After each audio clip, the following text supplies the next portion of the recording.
Hello, it's Randi Rhodes. Here's a clip from our show, and go to randyrhodes.com for the whole thing and a podcast. Buy a stinking podcast. Mary had a little man. The fall. We believe that all men are created equal. To the magnificent mosaic that is America. From radio beacon to radio beacon. I have a dream today. Change has come to America. Believe me. Knock, knock. Who's there? It's a figment of your imagination. Randi Rhodes Show. Turn up your mind. The economy crashes when the country goes to total hell and everything is a disaster. You know, you have riots to go back to where we used to be when we were great. When you guys put somebody in the car, please don't be too nice. Maybe you should have been roughed up. Knock the crap out of them, would you? Seriously. Very fine people on both sides. I can't breathe over there. I can't breathe. I can't breathe. Get that son of a bitch off the field right now. In the good old days when they protested once, you know, they would not do it again so easily. Like to punch him in the face, I'll tell you. Fake, disgusting news. Time here. Are you okay? Get shot! The enemy of the people. Step back, get back. Yeah, I got hit. Hold on. The president tweeted, when the looting starts, the shooting starts. MAGA, they love black people. What do you have to lose? Oh! Wow. Wow. Worldwide pandemic? Check. Murder by cop? Always. Civil insurrection? Coming right up. Lying and incompetent leadership baked in. At this point, I'm waiting for the zombie invasion or the asteroid to hit. This is madness. This is a failed state that you're looking at. I've been telling you this for weeks now, before George Floyd. I've been telling you that this is a failed state. A country that is unable to meet the basic needs of its people is a failed state. And that is where we are. All that's missing is an alien invasion. That's it. I'm just glad that there were only 4 horsemen of the apocalypse at this point. Holy crap, man. This is just unbelievable. And it seems like it's by design. It seems like they're rooting for us to... The soothing and comforting words I have are these. Americans are resilient. Americans are by and large decent. And Americans have seen this, most of this, before. But this is what a failed state looks like. And I don't know if Donald Trump is the cause or the symptom. It seems like he's just a freaking symptom of a system that was baked into deprive. Deprive. That's the word. And it's become depraved. You're depraved on the count of you're deprived. The underlying cause for all this are the people that elected him, even if they are a distinct minority of the electorate. The underlying case of the underlying cause are the people who didn't want Trump, but who failed to prevent him from getting elected. And that is us. That is us. I am part of that. I failed. My whole life, I have been talking to you about institutionalized racism, a redistribution of wealth, an ugly 35% of this country who behave as if it's, 1940, 1950, 1958, 1959, 1960, okay? And we failed to prevent them from, getting their way with us, that we failed to prevent a president who...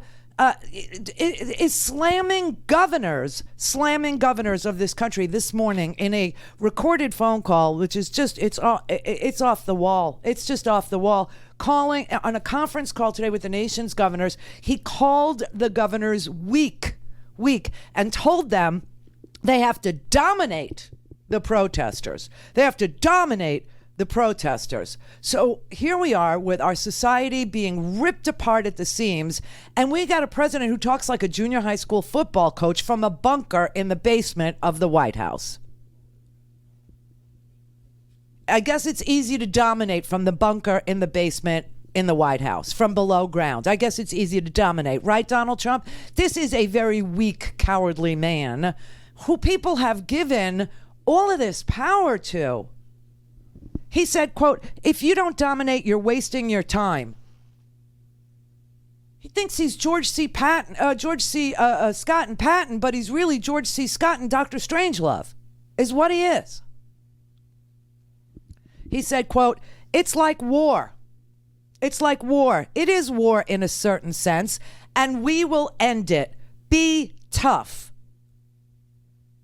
The governors are dealing with a pandemic, massive unemployment, police brutality, riots in the streets, infiltrators into their states, people with an enormous amount of divergent agendas here. You got your white supremacists. You got your crazy people who are libertarians who want to destroy the government. You got your crazy people who hate the police. You got and not black people who hate the police, white people who hate the police. Okay, like leftovers from Ruby Ridge, kind of 1993, freaking federal building, the Murrow building, kind of crazy free, and they're all in there. They're all in. We had 4,000 arrests over the weekend, and I'm sitting here waiting for the arrest reports to come out so I can figure out who's who and who wants what, because that's how chaotic it is. And the president said the people arrested at the protest should serve a 10-year prison sentence.